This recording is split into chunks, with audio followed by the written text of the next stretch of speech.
शुरुआत जो से होती है, जो हर रोज की तरह सुबह उठकर फ्रेश होकर अपनी बुक स्टोर जाता है जहाँ वो काम किया करता था। मगर आज का दिन उसके लिए थोड़ा खास बन जाता है जब एक प्यारी सी लड़की बुक स्टोर पर किसी खास किताब की तलाश में आती है जो उस लड़की से बात करने की कोशिश करता है।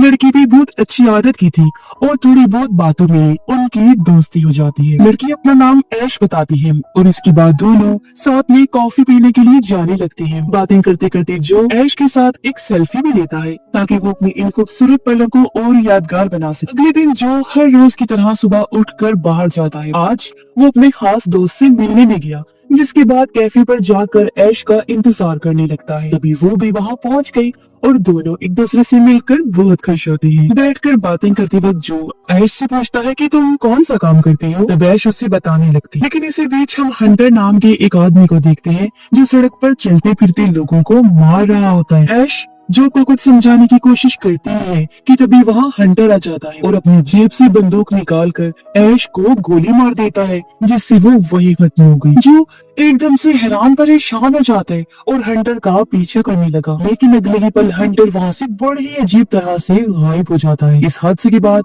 जो बहुत दुखी हो चुका था और कई हफ्तों तक अपने फ्लैट से बाहर नहीं निकला होता, दिन ब दिन उसकी हालत और भी खराब होती जाती है। फिर एक दिन उसका दोस्त मिलने के लिए आता है, साथ में 2 कॉफी भी लाया। वो जो की खराब हालत देखकर बहुत परेशान होता है। जो भी कॉफी पीने की कोशिश करता है मगर खराब तबीयत की वजह से कॉफी का टेस्ट महसूस ही नहीं कर पाता और गलती से उसे जमीन पर गिरा देता है। उसका दोस्त बात करके उसके मन का बोझ हल्का करने की कोशिश करता है, मगर जो बात करने की हालत में भी नहीं था। उसे ऐश की बहुत याद आ रही। ये सब देखते हुए उसका दोस्त उसे अपनी कॉफी देकर कुछ खाने को कहता है और वहाँ से चला जाता है। अब उसी रात जो अचानक से उठकर अपने फ्लैट से बाहर निकलता है और आधी रात के वक्त बाहर से एक गन और कुछ गोलियां खरीद लेता है। कई घंटे गुजर चुके थे और अब सुबह हो गई। जो उस गन को अपनी माथे से लगाकर खुद को खत्म करने की कोशिश करता है, मगर कई बार कोशिश करने के बावजूद उस गन से गोली नहीं निकल। जो उस गन को अपने सोफे पर चला देता है, मगर इस बार गन से गोली निकल जाती। जो के घर में मौजूद एआई असिस्टेंट पुलिस को कॉल करने वाली होती है, लेकिन जो उसे ऐसा करने से मना कर देता है। वो एक बार फिर खुद पर गोली चलाने की कोशिश करता है, मगर इस बार भी गन से गोली नहीं निकली। जो ने परेशान होकर अपने फ्लैट का ग्लास तोड़ दिया और वहां से कूद जाता है। मगर हैरानी वाली बात ये थी कि शीशे के टुकड़ों समेत जो हवा में ही लटका रह जाता है। अचानक से उसकी आंख अपने बिस्तर पर खुली और घर की सारी चीजें वैसी की वैसी ही पड़ी होती है। जो ये सब देखकर परेशान हो जाता है और उसे कुछ भी समझ नहीं आता कि आखिर मेरे साथ ये हो क्या रहा है। तभी उसकी एआई असिस्टेंट कहती है कि तुम्हारे फोन पर ऐश के अर्जेंट मैसेजेस आ रहे हैं, मगर ऐश तो कब की मर चुकी थी। जो उन्हें पुराने रिकॉर्डेड मैसेजेस समझकर नजरअंदाज कर देता है और घर से बाहर चला जाता है। रास्ते में चलते वक्त वो पास से गुजर रही एक लड़की का चेहरा देखता है जो अजीब तरह से ग्लिच कर रहा था, जैसे उसमें कोई खराबी हो और वो किसी स्क्रीन की तरह लग रहा था। इन सब के बाद जो सीधा अपने दोस्त के पास गया और उसे अपना फोन दिखाता है जिसमें लगातार ऐश के मैसेजेस आ रहे होते हैं। उसका दोस्त कहता है कि शायद ये मैसेजेस ऐश ने पहले से ही लिखे हों और शेड्यूल कर रखे हों, जो धीरे धीरे तुम्हारे पास आ रही हैं। शायद वो तुमसे कुछ कहना चाहती। अब उसका दोस्त कहता है कि तुम घर जाकर आराम से सारे मैसेजेस खोलकर देखो कि आखिर ऐसा क्या है इन मैसेजेस में। मगर लगातार आ रहे मैसेजेस को देखते हुए जो अपने एडवांस फोन से वहीं पर ही उसका मैसेज खोल कर देखता है। ये मैसेज एक वीडियो थी जिसमें ऐश उससे कह रही होती है कि अगर वो ये वीडियो देख रहा है इसका मतलब उसके साथ कुछ गलत हो चुका है और शायद वो दोनों दोबारा कभी भी न मिल पाए। मगर एक आखिरी मदद है जो तुम मेरे लिए कर सकती हो। ऐश जो को कहती है कि तुम अपने बुक स्टोर पर जाओ जहाँ तुम काम किया करती थी और वहाँ रखी खास किताब को ढूंढो जिसमें मैंने तुम्हारे लिए खास मैसेज छोड़ा है। इतना बताकर ऐश का भेजा हुआ वीडियो मैसेज खत्म हो जाता है।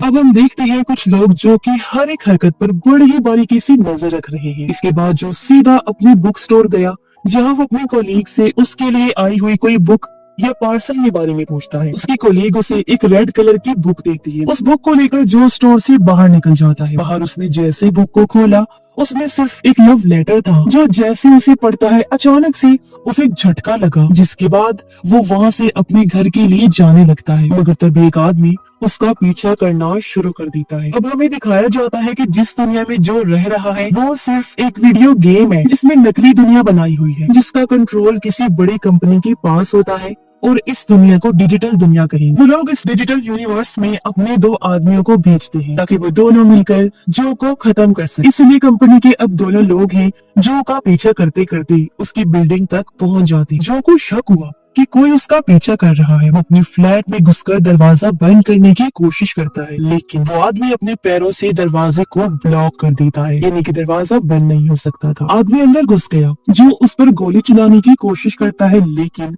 उसका निशाना चूक गया, इसलिए वो टेबल के पीछे छुप जाता है। फिर एक और बार जो उस पर गोली चलाने की कोशिश करता है, मगर फिर से निशाना चूक गया। जो अब उस आदमी के सामने हार मान चुका था, मगर तभी उसके हाथ खुद ब खुद गन को उस आदमी की तरफ चला देते हैं और इस बार वो मारा जाता है। इससे जो को ऐसा महसूस हुआ जैसे कोई मुझे कंट्रोल कर रहा है। फौरन ही वहाँ दूसरा आदमी पहुंच गया, मगर वो बहुत ही पास से जो पर हमला कर देता है। इतनी ताकत से ये वार हुआ कि जो के हाथ से गन छूट जाती है, मगर इसके बावजूद एक बार फिर जो कुछ बहुत ही खतरनाक मूव्स के साथ साथ लड़ता है और अगले ही पल उसे भी खत्म कर देता है, जबकि जो इतनी फाइटिंग स्किल्स लड़ने की महारतें नहीं जानता था। अब उन दोनों को निपटा कर जो वापस अपने फ्लैट में आता है, तभी उसे पीछे से एक आवाज पुकारती है जो ऐश की तरह लग रही है। वो पीछे मुड़कर देखता है तो उसके कमरे की स्क्रीन पर ऐश ही होती है, जो उस वक्त उसे वीडियो कॉल पर बात कर रही थी। उसी वक्त मरे हुए आदमी की लाशें भी वहाँ से गायब हो चुकी थी, मगर यहाँ जो बहुत कंफ्यूज होता है क्योंकि उसने खुद अपनी आंखों के सामने ऐश को मरते हुए देखा था, मगर अब वो उसके सामने एक वीडियो कॉल पर थी। अब ऐश उसकी कंफ्यूजन दूर करती उससे पहले जो को बताती है कि पिछले कुछ सालों में इंसानों ने टेक्नोलॉजी में बहुत ज्यादा तरक्की की है। एंटरटेनमेंट और गेमिंग इंडस्ट्रीज ने काफी आगे बढ़कर नए प्रोजेक्ट्स बनाए। उन्हीं में से एक कंपनी थी जिसका वर्कर था हंटर, जिसने कई सालों तक दुनिया का डेटा इकट्ठा करके एक ऐसा प्रोजेक्ट बनाया जो बिल्कुल असली दुनिया जैसा ही था और उसे वीडियो गेम कहा जाने लगा। मगर अभी भी हंटर एक बहुत बड़े मसले को हल नहीं कर पा रहा। उन्हीं दिनों हंटर की मुलाकात उसी आदमी से हुई जो इस नकली दुनिया में जो का दोस्त है। जो के दोस्त ने हंटर की बहुत मदद की और उन सब मसलों को हल किया जिनका मुकाबला हंटर को करना पड़ रहा था। और फिर तैयार हुई एक ऐसी दुनिया जो असली तो नहीं थी मगर असली से कम भी नहीं लगती। उस दुनिया में हंटर ने डिजिटल आबादी बनाई। जाहिर है ये एक बहुत बड़ी कामयाबी साबित हुई और कंपनी ने इसे एडवांस्ड रिसर्च और मजीद रिसर्च को अच्छा करने के लिए इस्तेमाल करना शुरू कर दिया। हंटर ने उस डिजिटल यूनिवर्स में कई सारे खतरनाक एक्सपेरिमेंट्स तजुर्बे किए, जैसे कि लोगों पर न्यूक्लियर बॉम्ब गिरा देना वगैरह वगैरह, और उनको खत्म कर दिया। कुछ ही टाइम में हंटर उस कंपनी का सीईओ बन गया और ये सब चलता रहा। वो हमेशा ऐसे टेस्ट करके फिर पूरे डिजिटल यूनिवर्स को रीस्टार्ट कर देता था, जिससे सब कुछ पहले की तरह हो जाया करता। फिर उसने जो वाली दुनिया के लिए और जो का कैरेक्टर वहाँ बनाया गया, जिसके बाद वो जो की दुनिया में भी वीडियो में आगे बढ़ने से पहले आप लोगों को बता दें कि अगर आप लोगों को हमारी ये वीडियो अच्छी लग रही है तो वीडियो को लाइक और हमारे चैनल को सब्सक्राइब जरूर कर लें ऐसी मजेदार वीडियो देखने के लिए। खतरनाक एक्सपेरिमेंट करने वाला ऐश इस यूनिवर्स में हंटर के सिस्टम को हैक करके आई थी, मगर उसे जो पसंद आ गया था, इसीलिए वो जो को कुछ होने देना नहीं चाहती थी और किसी भी हालत में हंटर को एक्सपेरिमेंट करने से रोकना चाहती थी। ये सब सुनकर जो बहुत हैरान, क्योंकि वो आज तक खुद को असली समझता था, मगर वो सिर्फ एक सिस्टम के कोड्स का नतीजा था।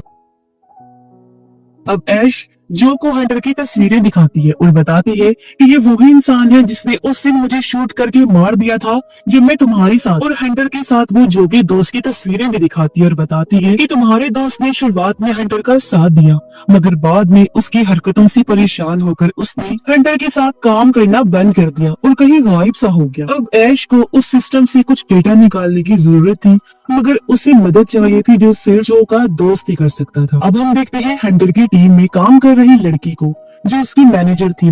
वो हंटर से बहुत नाखुश, क्योंकि हंटर बार बार सिस्टम में छेड़छाड़ कर रहा था और सिस्टम के असूलों को तोड़ रहा था, मगर हंटर को किसी भी चीज की कोई परवाह नहीं थी। उसे सिर्फ अपने एक्सपेरिमेंट से मतलब था। अब हंटर मैनेजर लड़की से कहता है कि जिस लड़की को मैंने डिजिटल यूनिवर्स में गोली मारी थी उसे इस असल दुनिया में ढूंढ कर लेकर आओ। जो सुनकर मैनेजर वहाँ से चली जाती है। उसने दरअसल ऐश की बात की होती है। जो का दोस्त जब देखता है कि ऐश और जो को मेरी जरूरत है तो वो ऐश को कॉल करता है और उससे बात करने लगा, मगर ज्यादा बात हो पाती इससे पहले ही जो के दोस्त को किसी वजह से कॉल कट करनी पड़ती है। अब ऐश असली दुनिया में जहाँ रह रही थी वहाँ कुछ लोग अजीब से मास्क पहनकर घुस जाते हैं, तब किसी तरह ऐश घर से बाहर निकल जाती है, मगर एक ड्रोन उसका पीछा करना शुरू कर देता है। उन सब से किसी तरह बचकर ऐश जो के दोस्त की बताई हुई जगह पर पहुंचती है, जो उसका घर। जो का दोस्त उसे कहता है कि तुम्हारे साथ जो भी हथियार मौजूद हैं उन्हें बाहर छोड़ कर आओ। तब ऐश दिखाकर कहती है कि मेरे पास बस एक छोटा सा चाकू ही है। तो वो ऐश को घर के अंदर बुला लेता है, जहाँ वो जो के दोस्त को बताती है कि हंटर के आदमी मेरा पीछा कर रहे हैं, और उससे पूछती है कि आखिर तुम उस डिजिटल यूनिवर्स में क्या कर रहे हो, और हाँ, मैं भी वापस उस दुनिया में जाना चाहती हूँ, तो मुझे तुम्हारी मदद चाहिए। जिसके लिए जो का दोस्त मान भी जाता, इसलिए वो उसे एक महफूज जगह पर ले गया और ऐश एक बार फिर डिजिटल यूनिवर्स के अंदर चली जाती है। मगर हंटर के सिस्टम पर इस चीज का अलर्ट भी आ गया था। उस यूनिवर्स में पहुंचकर ऐश थोड़ी देर तक जो से बात करती रहती है, मगर अगले ही पल वहां से गायब हो जाती है, क्योंकि हंटर को शक होने की वजह से जो की दोस्त ने ऐश को वापस बाहर निकाल लिया था, और अब ऐश वहां से चले जाती है। लेकिन वो मास्क वाले लोग अभी भी उसका पीछा कर रहे होते हैं। उधर जो भागता हुआ अपने दोस्त के पास मदद मांगने जाता है, तब उसका दोस्त उसे एक पेन ड्राइव पकड़ा कर एक लोकेशन का बताता है, जहाँ एक कंप्यूटर में ये पेन ड्राइव लगाने से इस दुनिया का सारा डेटा बैकअप हो जाएगा, जिससे अगर हंटर कोई एक्सपेरिमेंट करता भी है फिर भी वापस सब कुछ पहले जैसा हो पाएगा, कुछ भी बिगड़ेगा नहीं। लेकिन अगर उन्होंने जल्द से जल्द वो डेटा सर्वर पर अपलोड नहीं किया इनके सिस्टम पर, तो उन्हें किसी बड़ी मुश्किल का सामना करना पड़ सकता है। अब असल दुनिया में ऐश का पीछा कर रहे लोग उस पर हमला करना शुरू कर देते हैं, तब वो कहीं जाकर छुप जाती। वहीं दूसरी तरफ जो अपने घर से गन और गोलियां लेता है और अपनी एआई असिस्टेंट को उसकी आज तक की सारी मदद के लिए शुक्रिया कहकर वहां से निकल जाता है। अब ऐश उसका पीछा कर रहे आदमियों में से एक को पकड़ लेती है और बुरी तरह उसे पीटने लगी। उससे कोई खास जानकारी निकलवाने की कोशिश करती है, मगर वो कुछ भी नहीं बताता। और आगे जाने पर एक आदमी ऐश पर अचानक से हमला कर देता है, जिससे वो बेहोश हो गई। ऐश की जब आंख खुली तो वो खुद को हंटर के ऑफिस में पाती है और लोगों ने उसका हथियार भी छीन लिया।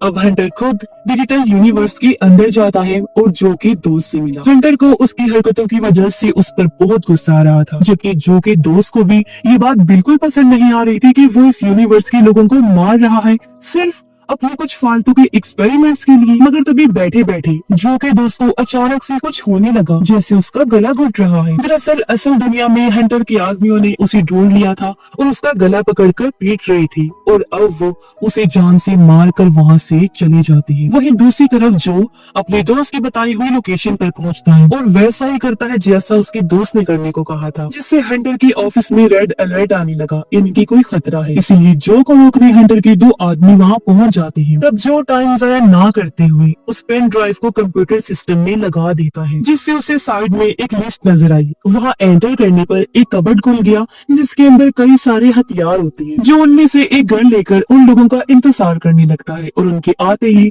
उन्हें शूट करके खत्म कर देता है। अब हंटर इन सबसे परेशान हो गया था और वो जो को वहाँ से निकाल कर एक सुनसान जगह पर लाता है। हंटर उसके सारे हथियार गायब कर देता है और उसे हवा में लटका देता है। हंटर उसे सिस्टम से डिलीट करने ही वाला होता है कि तभी अचानक हंटर का कंट्रोल उस पर से बिल्कुल खत्म हो गया और जो अपनी गन निकालकर उसे शूट कर देता है, इसलिए वो जो का कुछ बिगाड़ नहीं पाता। अब हंटर सिस्टम को पूरी तरह रिबूट करने वाला होता है, जिसके बाद डिजिटल यूनिवर्स का पूरा डेटा यानी कि सब कुछ पूरी तरह से रीसेट हो जाने वाला था, यानी सिस्टम दोबारा नए सिरे से चलेगा। तब ऐश उसे आखिरी बार जो से बात करवाने की रिक्वेस्ट करती है। हंटर सिस्टम को रिबूट पर लगा देता है और आखिरी बार जो से ऐश की बात कराता है। अब जो ऐश से कुछ भी कह पाता इससे पहले ही उसके आसपास की सारी चीजें और बिल्डिंग्स हवा में उड़ने लगती है और फिर सब कुछ गायब हो जाता है, यानी सिस्टम रिबूट हो चुका था। अब हंटर ऐश को भी खत्म करने वाला होता है, लेकिन तभी अचानक से जो के दोस्त की आवाज आई और वहाँ रखा ग्लोब